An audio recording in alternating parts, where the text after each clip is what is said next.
그래서 이제 안경도 그렇고, 그리고 또 콘택트 렌즈도 그렇고 쓰면 일단 잘 보이긴 하죠. 근데 앞에 이 두 가지는 근시 진행을 억제하지 못한다는 거예요.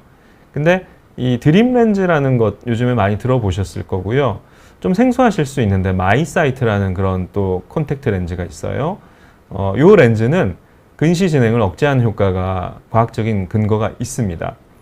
약 50% 정도의 근시 진행을 억제한다.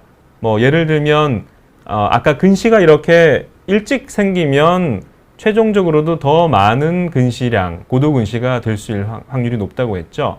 근데 이렇게 근시가 나빠지는 그래프를 이런 치료를 하게 되면 이렇게 나빠지지 않고 좀 완만하게 나빠지게 한다는 거예요.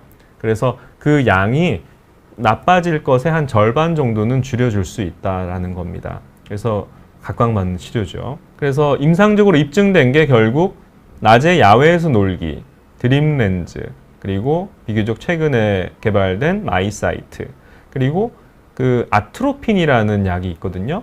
아트로핀은 보통 조절마비제로 많이 쓰고 산동제, 아주 강력한 산동제로 많이 씁니다. 그게 무슨 얘기냐? 동공이 원래 밝을 때는 이 조리개가 있어서 빛의 양을 줄이게 되니까 조리개가 오므려져서 동공을 작게 만들고요. 구멍을 작게 만들고요. 그 다음에 어두운 데 가면은 빛을 조금이라도 많이 받아들여야겠죠. 그래서 동공이 이렇게 열려요. 커져요. 그 카메라도 찍어 보신 분들은 알 거예요. 밝은 데서는 조리개 크기를 줄여야 되고 어두운 데서는 열어야 되거든요. 근데 이거를 이제 크게 하면서 움직이지 않도록 하는 그런 약이에요. 근데 그 약이 우연히 알게 된 거예요. 그 약을 썼더니 근시 진행이 억제가 된다더라. 근데 그 약은 보통 1%가 상용화된 그런 약인데 너무 농도가 높아서 한 방울만 넣어도 가까이가 안 보이거든요. 가까이가 안 보이는 게 일주일, 2주일 동안도 안 보일 수가 있어요. 그 약효가 너무나 강력해서요. 그래서 한참 공부를 해야 되는 학생들이 책이 안 보이면 치료를 할 수가 없겠죠. 이제 그거를 농도를 이제 굉장히 희석해서 지금 보시면 0.01%부터 이제 쓸 수가 있는데 100분의 1로 희석한 거예요. 그리고 0.025, 0.05 뭐 상용화된 그 약품 중에서 0.125%짜리 약품은 있어요. 그 약품을 쓸 수 있는데 그것보다 더 낮은 것들은 아직까지는 상용화된 약품은 없고 지금 곧 출시될 것이라고 합니다. 지금은 만들어서 쓰고 있는 그런 실정이죠. 이런 그 네 가지가 과학적으로 입증된 근시 진행 억제제입니다. 억제 치료 방법이에요. 안과 검진이 굉장히 중요하거든요. 아까 그 시력이 처음부터 좋은 것이 아니라 만 6에서 8세까지 발달을 하게 되는데 그 시기를 만약 놓치게 되면 어떻게 되냐면요. 약시라고 하는 것이 생겨요.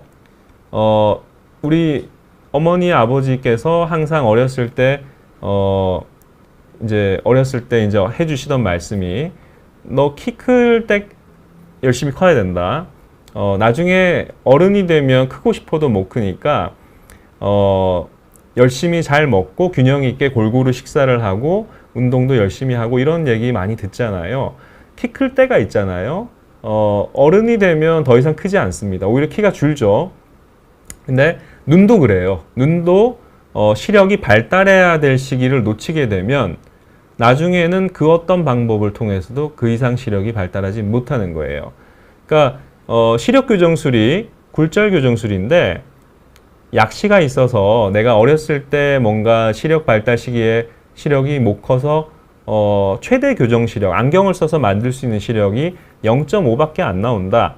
그러면 시력 교정술을 어떻게 아무리 신이 하셔도 0.5가 최대 시력인 거예요. 굴절 이상을 다 없애도 뭔가 다른 뭐 눈에 모든 이상이 없더라도 그 이상 시력이 발달할 수 없다는 거예요. 굉장히 무서운 거죠. 그래서 조기 검진이 중요하다는 거예요.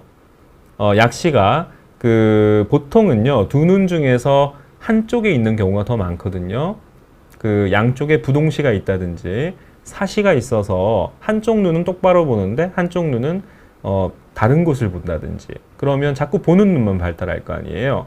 또 이제 원시가 너무 심하거나 굴절 이상이 너무 크거나 그런 경우는 망막에 또렷한 상을 맺지를 못하기 때문에 우리가 처음부터 또렷한 걸 보는 게 아니라 자꾸 또렷한 상을 보면서 자꾸 시력이 발달해 가야 되는데, 그냥 흐릿한 상만 계속 보다 보니까 이 흐릿한 세상이 전부구나, 나는 이 세상에 갇혀버리는 거죠.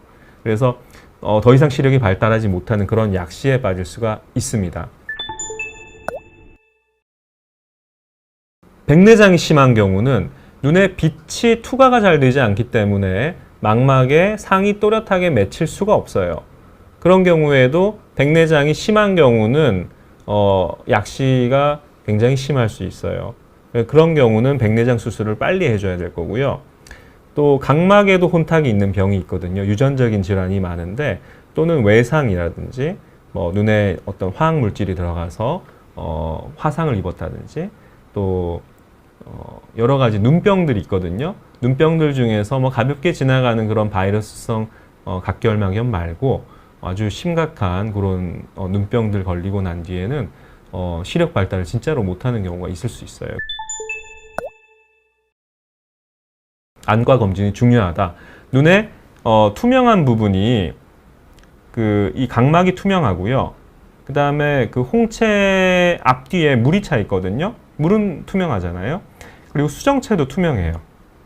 그리고 이 수정체 뒤쪽에 이 눈의 대부분을 차지하고 있는 유리체라는 투명한 젤리, 그것도 투명하고요.